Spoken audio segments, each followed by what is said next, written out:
नमस्कार साथियों, सबसे पहले स्वागत है आपका हमारे YouTube channel Aryan coaching centre Loharu में। आने वाली वीडियो स्टडी की नोटिफिकेशन पाने के लिए आपको कुछ प्रक्रिया हैं ये करनी पड़ेंगी। सबसे पहले चैनल को सब्सक्राइब करें, लाल बॉक्स के अंदर जो है। इसके बाद जो सामने बेल आइकन है इसको प्रेस कर दें ताकि आपको आने वाली वीडियो की नोटिफिकेशन सबसे पहले आपको प्राप्त हो। Thank you. हेलो बच्चों, गुड मॉर्निंग एवरीबॉडी। देखो आज हमें आयु का टॉपिक हम स्टार्ट करने जा रहे हैं। क्लियर है? आयु के टॉपिक में हमारी सिर्फ और सिर्फ 3 टाइप बनती है। पहली टाइप जो हमारी आंखों के सामने है जिसमें सिर्फ और सिर्फ एक ही अनुपात दिया आपको मिलेगा। क्लियर है? अगली टाइप में हमें एक की बजाय अनुपात 2 मिलेंगे और तीसरी टाइप में जहां हमें ऑप्शन से कुछ क्वेश्चन ऐसे होंगे जो करने होंगे वो टाइप होगी। 3 टाइप की क्वेश्चन है। पहली टाइप है वैसे तो पहली टाइप जो एक अनुपात वाली है इसमें भी और टाइप की सब टाइप हमें मिल जाएंगी, लेकिन एक्चुअल में देखें तो सिर्फ और सिर्फ 3 ही हमारे टाइप। देखो ए बी सी डी की आयु का जो योग है क्वेश्चन में वो हमें दे रखा है, इनकी आयु का अनुपात है क्वेश्चन में वो हमें दे रखा है, और फिर कुछ भी पूछ सकता है, सी की पूछे, ए की पूछे, अंतर पूछे, गुणा पूछे, कुछ भी हमें पूछ सकता है। हमें ये देखना होता है यदि क्वेश्चन में अनुपात 1 दे रखा है, यदि क्वेश्चन में एक ही अनुपात दे रखा है तो इसका मतलब ये 2 वर्षों में आयु है, ये देखना है कि ये क्या है।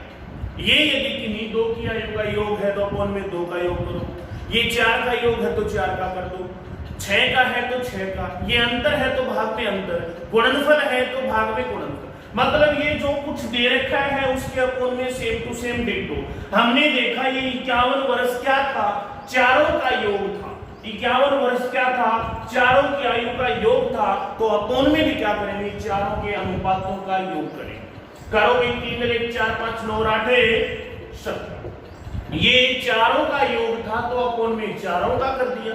किन्हीं 3 का होता तो 3 का कर देते, 2 का योग होता तो 2 का कर देते, किन्हीं 2 का अंतर होता तो अपन में उनका अंतर ही करते। जो कुछ दे रखा है उसके अपन में सेम टू सेम डिट्टो कर दो।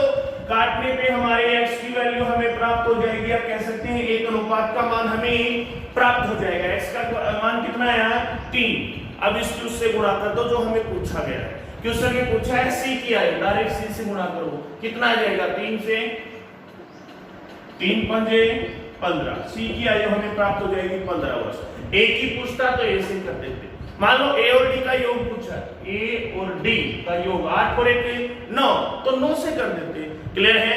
जो कुछ दे रखा है उसके बाद में same to same ditto value कर दो, x की वैल्यू हमें प्राप्त हो जाएगी, एक अनुपात का हम मिल जाएगा मान, डायरेक्ट उससे गुणा कर दो जो क्वेश्चन में पूछा गया है। जैसे नेक्स्ट क्वेश्चन में अनुपात दे दिया चारों का, ये 15 वर्ष क्या है ये देखना। एक अनुपात यदि क्वेश्चन में है तो ये देखो ये 15 वर्ष क्या है, ये 15 वर्ष है a और d की आयु का अंतर।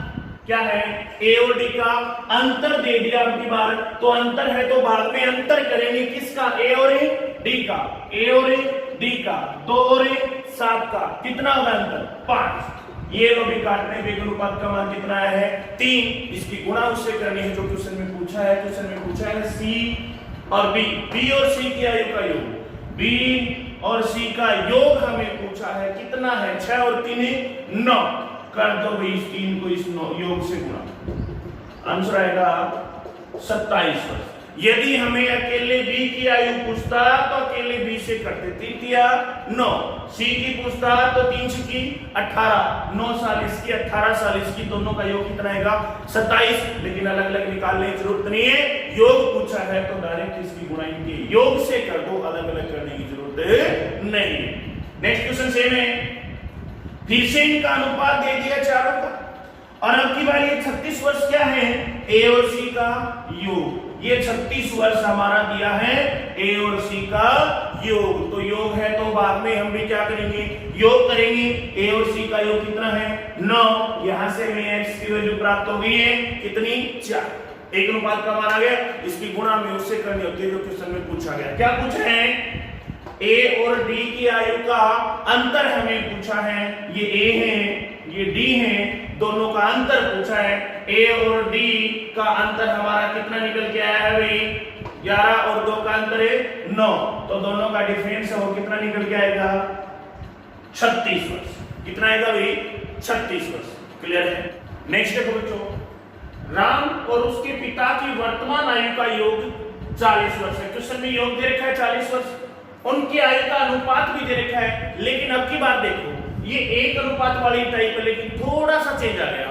जो हमारा अनुपात है वो कब का दे रखा है, 5 साल पहले का, और योग है वो कब का दे रखा है, वर्तमान का। इससे पिछले क्वेश्चनों में योग या अंतर जो भी था या अनुपात था वो समान समय के मिलते थे, कुछ नहीं बोलता था, कब का होते थे, वर्तमान के होते थे। अब की बार योग वर्तमान का है, लेकिन अनुपात कब का दे रखा है, 5 साल पहले का। योग और अंतर समान समय के हमारे होने जरूरी है। देखो अनुपात हमारा दे रखा है 5 वर्ष पहले का, राम और उसके पिता का जो अनुपात है वो 1:4। कब का दे रखा है ये अनुपात, 5 साल पहले का दे रखा है। जबकि दोनों की आयु का योग जो है वो कब का दे रखा है, वर्तमान का योग है वो वर्तमान में कितना है उनका, 40 वर्ष। देखो योग दे रखा है तो हम करते हैं योग के बाद में अनुपातों का योग। अब भी करेंगे, बिल्कुल करेंगे, लेकिन एक बात का ध्यान रखना होगा, सबसे पहले योग और अनुपात समान समय के होने जरूरी है। यहाँ अनुपात को हम चेंज नहीं कर सकते, तो हमें किसको चेंज करना होगा, योग को। अनुपात यदि 5 साल पहले का है तो ये योग है ये भी कब का होना चाहिए, 5 साल पहले का होना चाहिए। वर्तमान में यदि ये दोनों मिलाकर 40 वर्ष के, वर्तमान में 40 वर्ष के हैं, तो आज से 5 साल पहले कितने के थे, तो कितना माइनस करेंगे, 5 राम की माइनस हो जाएगी, 5 उसके पिता की। 5 वर्ष पहले उनकी आयु का योग 5 और 5 10 माइनस करेंगे तो कितना निकल के आएगा, 30 वर्ष निकल के आएगा। अनुपात 5 साल पहले का था, योग भी हमने 5 साल पहले का निकाल लिया।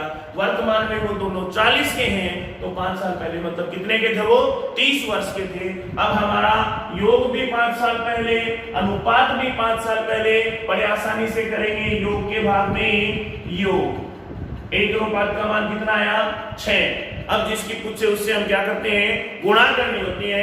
क्वेश्चन में पूछा राम की आयु, तो राम से गुणा करेंगे, कितना, 6 एकम में 6। राम की आयु 6 वर्ष आ गई। लेकिन एक चीज ध्यान में रखना, राम की कब की आयु पूछी है, कुछ नहीं बताया ना कब की।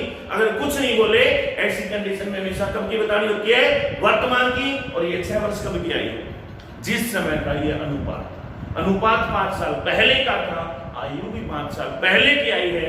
राम 5 साल पहले 6 वर्ष का था, वर्तमान में 5 और जोड़ दो भी कितने साल का हो जाएगा, 11 साल का। तो इस टाइप के यही ध्यान में रखना है, अनुपात और योग समान समय के होने जरूरी है, या अनुपात और अंतर समान समय के होने जरूरी है। नेक्स्ट क्वेश्चन में देखो, जैसे ए और बी की आयु में अनुपात दे दिया, इतना, कुछ नहीं बताया कब का है, कुछ नहीं बताया तो कब का है, वर्तमान का है। वर्तमान में ए और बी का अनुपात दे रखा है क्वेश्चन में बेटा, 2:3। 5 साल पहले उनकी आयु का योग है वो कब का दे रखा है, 5 वर्ष पहले का दे रखा है, कितना, 40 वर्ष। क्लियर है। देखो फिर से योग दे रखा है, योग के बाद में योग करेंगे, लेकिन एक दिक्कत है, अनुपात वर्तमान का है, योग 5 साल पहले का है। मैंने बताया था जिस समय का अनुपात होगा उसी समय का योग होना जरूरी है। ये वर्तमान का है तो योग भी वर्तमान का बनाएंगे। 5 साल पहले वो 40 के थे, आज से 5 साल पहले वो दोनों कितने के थे, 40 के थे, तो आज कितने हो जाएंगे, 5 बढ़ जाएंगे उनकी, मतलब कुल मिलाकर कितने के हो जाएंगे, 50 वर्ष की। अनुपात वर्तमान का था, योग भी कब का हो गया, वर्तमान का, दोनों सेम हो गए। अब करो बेटा योग के भाग में योग, कितना, 5। 1 अनुपात का मान आया 10। किससे गुणा करनी है, जिसकी पूछी है, एक ही आयु पूछी है, इसी पर कितनी आएगी, 10 दूनी 20 वर्ष। कब की पूछी थी, कुछ नहीं बोला, तो कब की पूछी थी, वर्तमान की। आयु भी कब की है, वर्तमान की। जिस समय का अनुपात होगा उसी समय की हमारी आयु निकल के